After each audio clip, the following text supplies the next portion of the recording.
Hello, everyone, and welcome to Art of the Week with Katya, episode 14, The Cloud That Lighted in Tirana.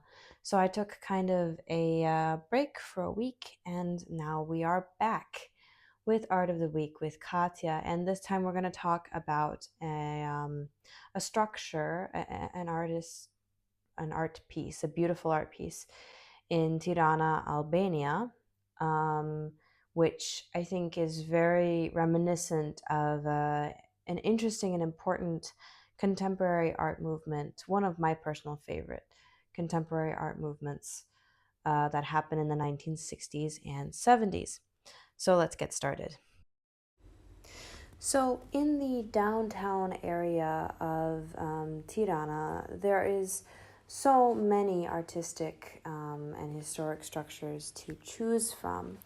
But for the sake of this Art of the Week with Katya, we are going to look at this structure, which is just outside of the Museum of Modern Art in Tirana.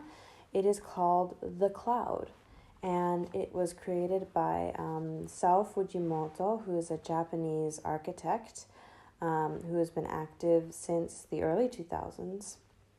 And it is considered the metal and crystal pavilion. And as we can see here, right, it's a predominantly white metal structure that also, it's a little bit harder to see them, that also has some panels in it that are made of a type of glass or crystal.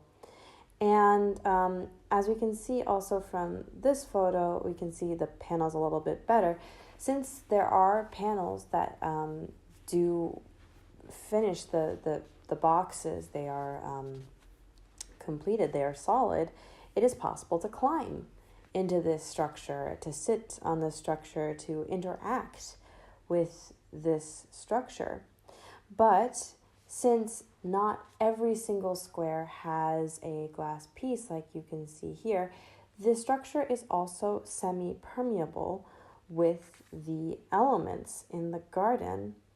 And as I said, so it was constructed in the garden of the National Art Gallery in 2016.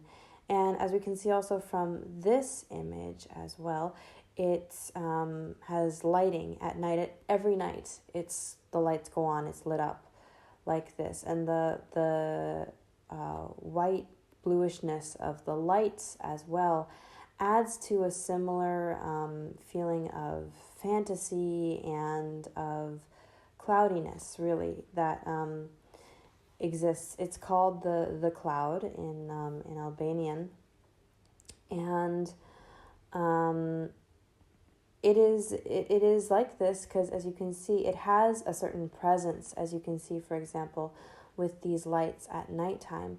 But then also during daytime, as you can see here, right, in contrast with the trees, it's very light, this presence, and it's almost semi see-through as a structure. It almost really appears through the see-throughness that happens between all the white and the metal of this structure, that it really appears as though a cloud has kind of lit upon this field.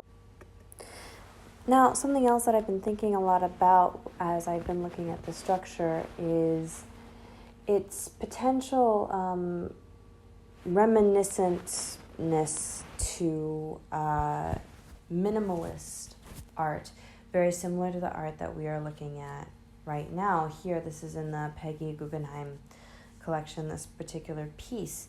Some of the things about minimalist art, so that this minimalist art was a predominantly sculptural, but it had other areas of art movement that was predominant in the 1960s and 70s in the United States, that stemmed from abstract expressionism as an art form, as a sculptural art form anyway.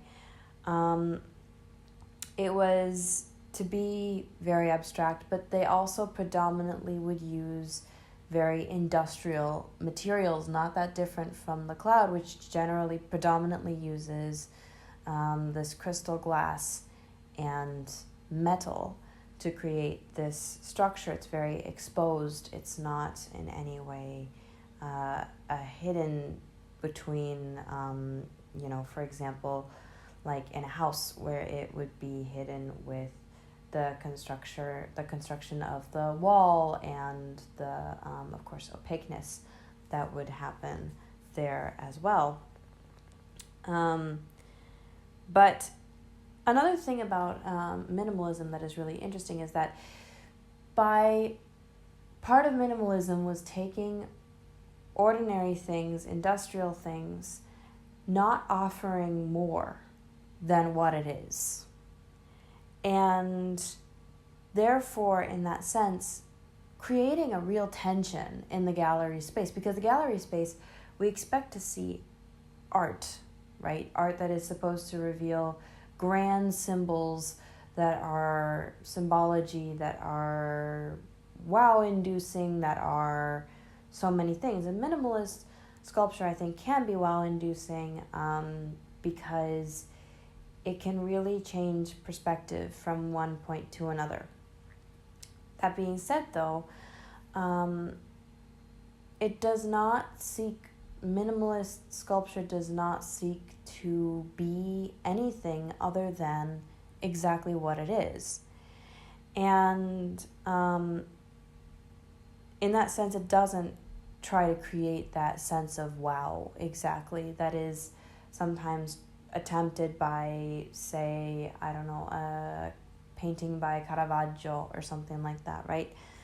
And as a result, what it does in the gallery space, minimalist sculpture, is it really tried to put in tension with what is art, and it kind of provokes a little bit at the discourse of elitism in the art world, what makes a piece for the gallery, so to speak.